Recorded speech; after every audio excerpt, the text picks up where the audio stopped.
ईद की मुबारकबाद देते हैं क्रिश्चियन कम्युनिटी की तरफ से। और हमारी यात्रा जो फर्स्ट से शुरू होने जा रही है उसके लिए भी शुभकामनाएं देते हैं सारे हिंदू भाइयों को और जितने भी यात्री आ रहे हैं। तो आते चलिए आज के मुद्दे पे आते हैं। आज का जो इशू रिलेटेड है, हम क्रिश्चियन कम्युनिटी के जो इश्यूज हैं उनको जागरूक करने आए हैं। हम क्रिश्चियन सभा ने यहाँ पे एक लोकल कम्युनिटी की जो क्रिश्चियन कम्युनिटी है उनके साथ एक मीटिंग की है पिछले दिनों, एक दिन पहले। तो उनका हमने जितना भी इश्यूज़ है वो सुना और उनके इश्यूज़ को एड्रेस करने के लिए हम आए हैं। और उनके इश्यूज़ काफ़ी पेचीदा हैं और काफ़ी सालों से वो पिछले 100 साल से यहाँ पे वाबस्ता है, रहते हैं और एग्जिस्टेंस है उनका, और उनको कहीं भी कंसीडर नहीं किया जा रहा। तो उनके इश्यूज़ ये थे कि वो बिल्कुल भी मैक्सिमम मोस्टली जो लोग हैं होमलेस हैं यहाँ पे, उनके पास अपने जगह नहीं है, रहने के लिए घर नहीं है और वो किराए के घरों पे रहते हैं। उस चीज़ को हमने कल डीसी साहब के साथ जाके उठाया है, उनको रिप्रेजेंटेशन दिया है और डीसी साहब ने बोला कि हम आवास योजना में हम उनको कंसीडर करने की कोशिश करेंगे। और सेकेंडली ये था कि हमारे क्रिश्चियन कम्युनिटी जो है जम्मू का कश्मीर में तो गवर्नमेंट एम्प्लॉइज़ और गवर्नमेंट एम्प्लॉयमेंट में बिल्कुल भी नहीं है। और सेकेंडली कोई भी हमें जो हेल्थ स्कीम है या गवर्नमेंट के रिलेटेड कोई भी स्कीम है वो हमारी कम्युनिटी तक नहीं पहुंच रही। उसका कारण क्या है, उसका कारण गवर्नमेंट क्यों नहीं पहुंचा रही, तो वो हम आपके माध्यम से गवर्नमेंट तक पहुंचाना चाहेंगे।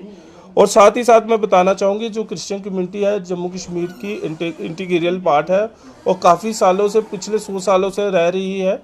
और हम लोग अलग अलग तरीके से अपनी सेवा भी दे रहे हैं। हम एजुकेशन सेक्टर में दे रहे हैं सेवा, हमारी हेल्थ सेक्शन में हम सेवा दे रहे हैं, फिर भी हमारी कम्युनिटी को बड़े स्तर पे इग्नोर किया जा रहा है, ना ही हमारी कोई रिप्रेजेंटेशन है।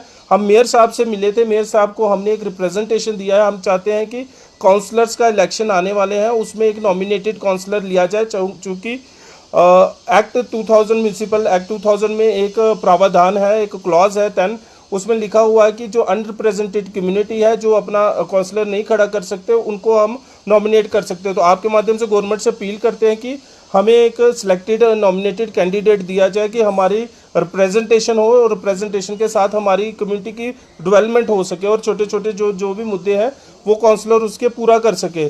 साथ ही साथ हमने एक और आवास योजना के लिए डीसी बारामूला से भी बोला था और डीसी बारामूला ने उसको कंसीडर किया, बट उसके बाद उन्होंने उस केस को इतना खींच लिया कि अभी तक उनको वो बेनिफिट नहीं मिल पा रहा है। तो हम डीसी बारामूला को भी आपके माध्यम से अपील करते हैं कि उस केस को जल्द से जल्द आप पूरा करें और हमारे वहाँ के जो लोग हैं उनको आवास योजना में कंसीडर किया जाए। और मैं और एक और चीज़ बोलना चाहूँ कि नॉमिनेटेड जो मेंबर है, नॉमिनेटेड हमारी एक सीट अभी एमएलए के हो सकता है इलेक्शन बोल रहे हैं, हो सकता है आने वाले दिनों में करेंगे। तो हम चाहते हैं कि आने वाले दिनों में हम लोगों को क्रिश्चियन कम्युनिटी स्कैटर्ड है, अलग अलग जगह पे रहती है, कंबाइंड नहीं रहती, इसलिए एक नॉमिनेटेड मेंबर हमारी क्रिश्चियन कम्युनिटी से चुना जाए और उसको एक मे बी एमएलए और एमएलसी नॉमिनेटेड होते हैं, उसमें हमारी कम्युनिटी को कंसिडर किया जाए कि हमारी आवाज़ भी गवर्नमेंट में बने।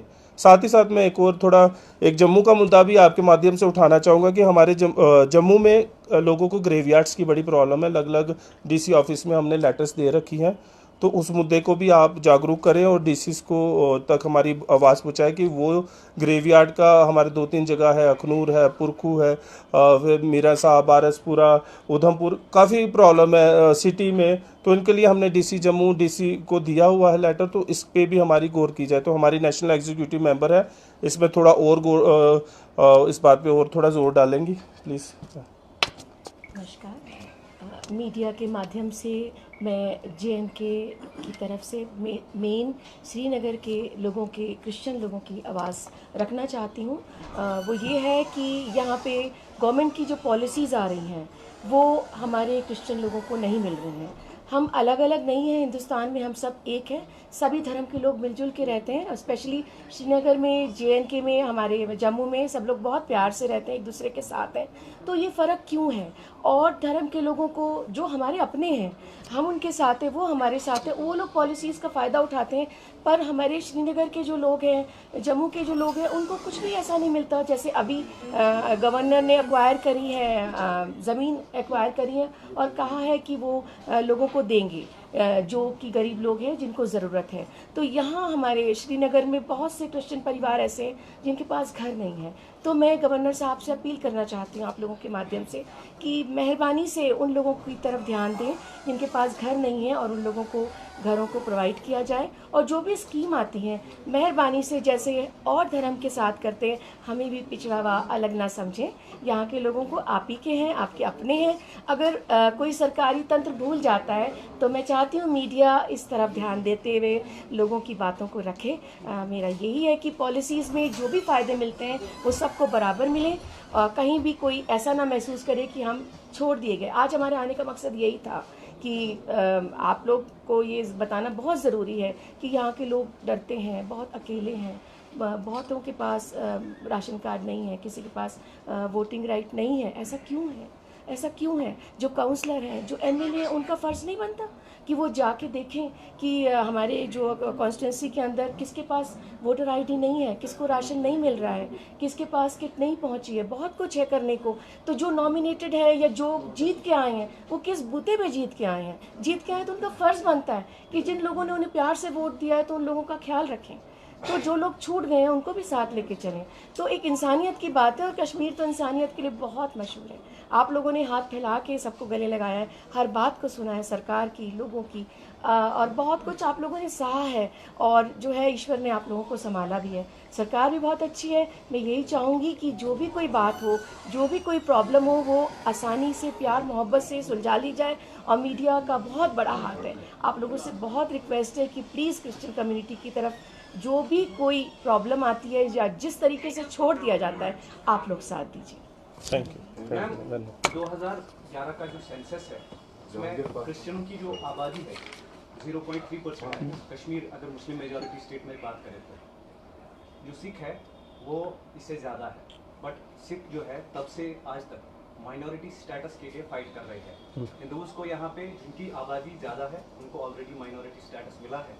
क्या आप ऐसे जो मुद्दे डिस्ट्रिक्ट लेवल्स पर खड़ा कर रहे हैं, क्या उससे बेहतर नहीं था कि डायरेक्ट आप माइनॉरिटी स्टेटस के लिए लड़ते, फिर जो बेनिफिट्स मिले थे वो उसके अंदर आपको खुद ब खुद मिल जाते? We are under minority status. ये तो कोई लिखना नहीं पड़ेगा और कहना नहीं पड़ेगा। नहीं, एक बात सुनिए ना, मेरी बात सुनिए आप कि अब जैसे आपने एक सिख कम्युनिटी के लिए लिखा, ठीक है, वो मेजॉरिटी है, बहुत है, काफ़ी है। पर ठीक, तो जो लोग कम रह गए हैं तो क्या उन्हें छोड़ देंगे? वो कीड़े मकोड़े, वो सांस नहीं लेते हैं। तो अगर कोई बच्चा घर में कोई सब बच्चे ठीक है, नौकरी करते सब है, एक बेचारा चल नहीं सकता या जिसके पास बहुत कुछ कम है तो उस बच्चे को छोड़ देंगे? तो वो आप लोगों के परिवार का हिस्सा नहीं होगा। ऐसा नहीं है। नहीं भाई, आपका कहने का जो था वो मुझे महसूस हुआ। नहीं, करेंगे। फाइट करिए प्लीज। मैम जो क्रिश्चियन माइनॉरिटी स्टेटस है ना, मतलब उसमें सिक्स इंक्लूड नहीं किए गए कंट्री में, मतलब जम्मू कश्मीर बाकी तो क्रिश्चियंस को माइनॉरिटी स्टेटस है इंडिया में और साथ साथ जम्मू कश्मीर में। उसका कहने का मतलब बिल्कुल नेशनल लेवल पे तो सिख कम्युनिटी को क्यों नहीं किया? वही मैं कह रहा हूँ, उनको भी करिए। यहाँ पे जो है क्या आप लीगली फाइट करेंगी, कोर्ट जाएंगी क्या आप? देखिए, लड़ाई झगड़े में हमारी कम्युनिटी बिल्कुल विश्वास नहीं करती है। मैं सोचती हूँ कोई भी नहीं करता। प्यार मोहब्बत से जो काम हो जाए बहुत अच्छी बात है। आवाज़ रेस करनी होगी, आवाज़ भी रेस करेंगे। जहाँ तक अपनी आवाज़ पहुँचा सकते, जिन दरवाजों को खटखटा सकते, नहीं तो फिर बहुत से रास्ते हैं। दूसरा, हम अपने सिख भाइयों के साथ खड़े हैं और सिख भाइयों के साथ हमारी क्रिश्चियन सभा साथ होकर चलती है और उनके हर एक मुद्दे को हम जॉइंटली उठाते हैं। ऐसा नहीं है अगर सिख भाइयों को नहीं मिला तो हम उनके साथ खड़े होकर उनकी आवाज़ वो उठाएंगे। हमारी सपोर्ट है। हम अकेला महसूस ही नहीं करते। हमारे मुस्लिम भाई हमारे साथ खड़े। मुस्लिम स्टेट है, मगर ये है कि सब लोग साथ मिलके रहते हैं। उन्होंने सबके लिए अपना दिल खोला है, सब लोग मिलके रहते हैं। तो ये फ़र्क क्यों? फ़र्क तो सोचना ही नहीं चाहिए, बिल्कुल नहीं। Thank you.